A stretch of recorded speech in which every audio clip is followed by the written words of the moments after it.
मकसूद, आप देख रहे हैं वर्ल्ड एक्सप्लोरेशन। दोस्तों, आज मैं आपको एक ऐसे हुक्मरान की कहानी सुनाने जा रहा हूं जो आधी दुनिया पर हुक्मरानी करता था, जिसका इंसाफ दुश्मनों को भी मुतासिर करता था और जिसका नाम तारीख में अजीम तरीन सुल्तान के तौर पर लिखा गया। ये कहानी है सुल्तान सुलेमान की और उस अजीम सल्तनत की जिसे हम सल्तनत उस्मानिया के नाम से जानते हैं।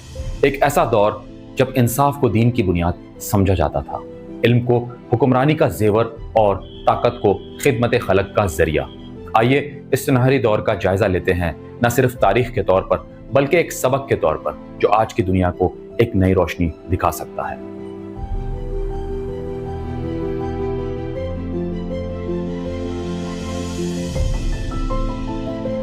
1299 में उस्मान अव्वल ने एक छोटी सी रियासत से सल्तनत उस्मानिया की बुनियाद रखी।